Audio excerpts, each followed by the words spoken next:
Il y a quelques jours, un ami, père de famille, m'a dit ceci. Coach, j'ai peur. J'ai énormément de peur. Imaginez un peu, tu mets des enfants au monde, tu les éduques, tu les envoies dans le monde. Tu as toujours peur du résultat que ça va donner, quels que soient tes efforts. Oui, mesdames et messieurs, énormément de personnes ont des peurs, d'innombrables peurs. Peur de faire des projets, peur du lendemain, peur des autres, peur d'échouer, même peur de réussir. Mais de quoi avons-nous donc peur? Qu'y a-t-il derrière le voile de la peur? La peur est un sentiment. Un sentiment, c'est une émotion. Une émotion est une pensée. Une pensée, c'est en réalité une invention. La peur est donc une invention, une imagination. Je dirais même un véritable fantôme. Soulevez le voile de la peur et vous verrez qu'il n'y a rien en dessous. Laissez-moi vous raconter cette histoire de croque-mitaine qui a bercé mon enfance et dont je n'ai compris le réel sens que bien plus tard, quand je suis devenue maître praticien de la programmation neurolinguistique.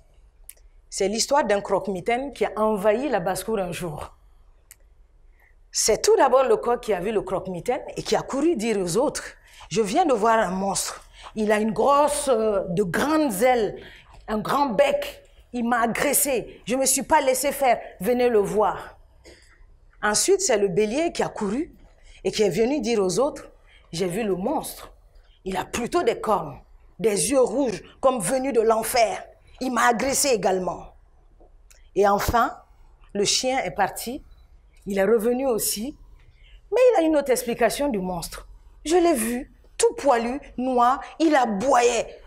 Je ne me suis pas non plus laissé faire. J'en ai décousu avec lui. C'est à ce moment qu'on entend le fermier dire à sa fille Isabelle, « Ma chérie, va dehors, devant la basse-cour. On vient de livrer le miroir que tu m'as demandé depuis combien de mois. Je viens de te l'offrir. » En réalité, tous ces animaux avaient été effrayés par leur propre reflet, conditionnés par la peur, conditionnés par les mauvaises expériences, conditionnés par leur mental. Mesdames et messieurs, de quoi avez-vous peur? Comme ces pensionnaires de la basse-cour, avez-vous peur, vous aussi, des monstres que vous avez créés dans votre propre tête?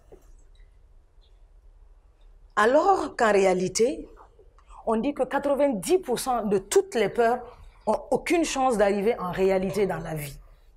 Nous n'avons en réalité peur de rien. Laissez-moi vous inviter donc dans mon monde.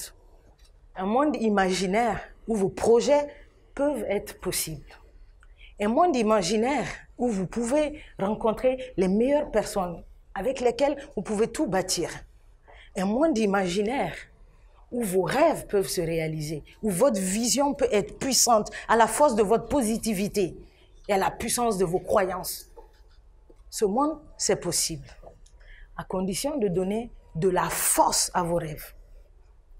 Quand on a le courage de donner de la force à ses rêves, quand on a le courage de donner de la puissance à sa vision, nous pouvons combattre donc la peur.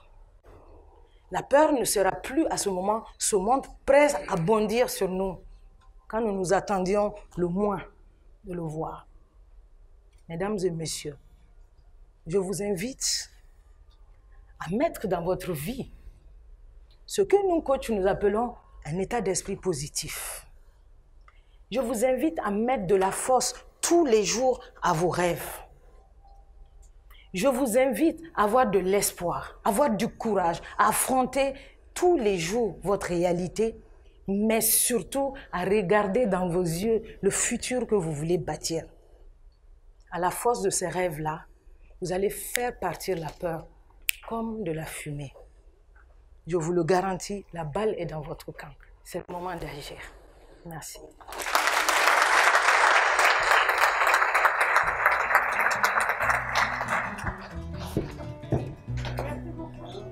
À l'OAO, nous allons vous révéler à vous-même. À l'école d'art oratoire, nous sommes des gens de parole.